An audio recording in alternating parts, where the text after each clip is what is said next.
नमस्कार साथियों, स्वागत है नई वीडियो में। साथियों, इस वीडियो के माध्यम से हम लोग माइनर वोकेशनल स्ट्रेस मैनेजमेंट 1 जो कि सेमेस्टर 2 के विद्यार्थियों के लिए उसका इम्पॉर्टेंट क्वेश्चन देखेंगे। ये वीडियो बहुत ही शानदार होने वाली, क्योंकि इस वीडियो के माध्यम से हम जितने भी क्वेश्चन देखेंगे सब आपके सिलेबस और आपके एग्जाम में आने वाले क्वेश्चन है। तो आप पूरे क्वेश्चन को कर लीजिएगा। आपका यहाँ से जो है ना टोटल 7 क्वेश्चन पूछा जाता है, जिसमें से 4 का आंसर देना रहता है।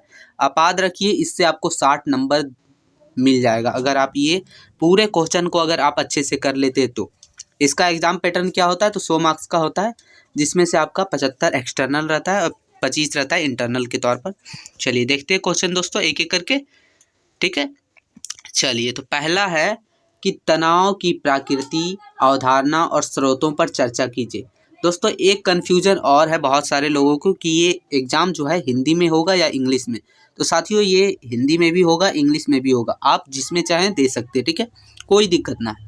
तो ये पहला क्वेश्चन था कि तनाव की प्रकृति, अवधारणा और स्रोतों की चर्चा कीजिए।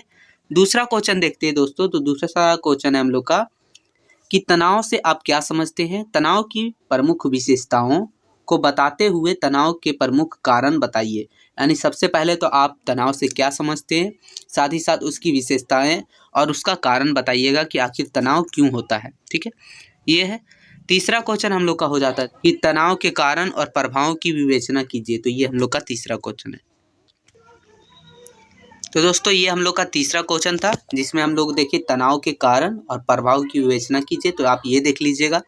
अब चलेंगे दोस्तों चौथा नंबर क्वेश्चन। तो चौथा नंबर क्वेश्चन हम लोग का दोस्तों कि तनाव दूर करने के उपाय पर संक्षिप्त टिप्पणी लिखे। यानी कि आखिर आप तनाव में हैं तो उसे दूर कैसे किया जाता है, या फिर क्या क्या उपाय है दूर करने के। हर एक तरीके से किस किस तरीके से किया जाता है, हर एक तरीके के बारे में लिखना है आपको। और आप अपने मन से भी लिख सकते हैं, ठीक है। आप इसलिए थोड़ा सा पढ़ लीजिएगा, हो जाएगा। लेकिन हाँ, आप इसमें जो है ना लॉन्ग टाइप क्वेश्चन है, तो आप कम से कम 3 से 4 पेज में ज़रूर लिखिएगा। अगर आपको 15 नंबर का आंसर चाहिए, यानी 15 नंबर का लिख रहे तो आपको लंबा लिखना ही पड़ेगा ना, है ना। पाँचवा क्वेश्चन देखेंगे दोस्तों। तो पाँचवा क्वेश्चन है कि शारीरिक स्वास्थ्य पर तनाव के प्रभावों की चर्चा कीजिए। यानी कि आपका शारीरिक स्वास्थ्य पर जो है वो तनाव किस प्रकार प्रभाव डालता है, क्या इफेक्ट डालता है और क्या उससे जो है नुकसान होते हैं, इन चीज़ों को आपको देखना है 5वां नंबर क्वेश्चन में, ठीक है। आगे देखेंगे क्वेश्चन नंबर 6 साथियों। तो क्वेश्चन नंबर 6 है कि तनाव का मानसिक स्वास्थ्य पर क्या प्रभाव पड़ता है, चर्चा कीजिए। यानी कि तनाव यानी कि स्ट्रेस का जो है वो मानसिक स्वास्थ्य पर, यानी आपके माइंड पर क्या इसका जो है असर पड़ता है, क्या नुकसान पहुंचता है इससे, ये चीज़ को आपको 6 नंबर क्वेश्चन में पढ़ना है।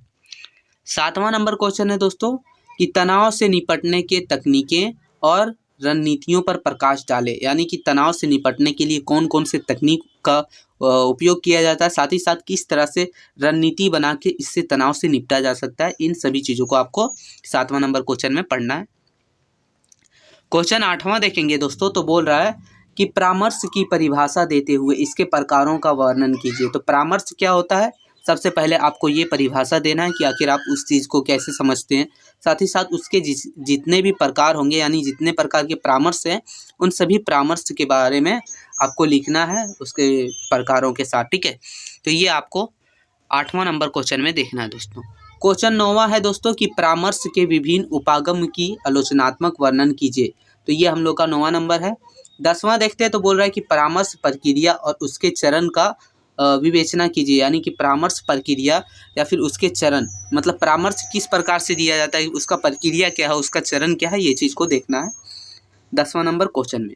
और हम लोग का लास्ट क्वेश्चन है दोस्तों, बोल रहा है कि किशोरावस्था में तनाव और तनाव की अवधि के रूप में क्यों जाना जाता है, कथन पर चर्चा कीजिए। यानी किशोरावस्था जो है वो तनाव और तनाव की अवधि के रूप में जाना जाता है, पर क्यों जाना जाता है, तो ये चीज़ को आपको बताना है 11वां नंबर क्वेश्चन में। दोस्तों, इसमें जितने भी क्वेश्चन हैं सब मोस्ट इम्पॉर्टेंट है, आप पूरा का पूरा कर लीजिएगा, बस इससे बाहर कोई भी क्वेश्चन नहीं आएगा। अब दोस्तों, आपको इसका PDF चाहिए तो क्या करना है, हमारे टेलीग्राम चैनल का लिंक दिया है डिस्क्रिप्शन में, वहाँ से जाके ज्वाइन हो जाइएगा, ताकि आपको वहाँ से PDF बिल्कुल फ्री में मिल सके। साथ ही साथ दोस्तों, चैनल को सब्सक्राइब कर लीजिएगा, ताकि जैसे ही कोई भी वीडियो अपलोड हो सबसे पहले आपको नोटिफिकेशन मिल सके और आप भी जो है अपना तैयारी अच्छे से कर सके। दोस्तों, ये 11 क्वेश्चन ही है, लेकिन 11 मोस्ट इम्पॉर्टेंट है। आप इतना ही कर लीजिए ना, आपका हर एक चीज़ क्लियर हो जाएगा। ठीक है, ज़्यादा मत सोचिएगा। ये आप हिंदी इंग्लिश दोनों में दे सकते हैं, तो अगर आप हिंदी में कर रहे हैं तो उसको चेंज मत कीजिए, हिंदी में ही कीजिए। ठीक है, फिर मिलते हैं कुछ नई वीडियो के साथ, तब तक के लिए जय हिंद साथियों।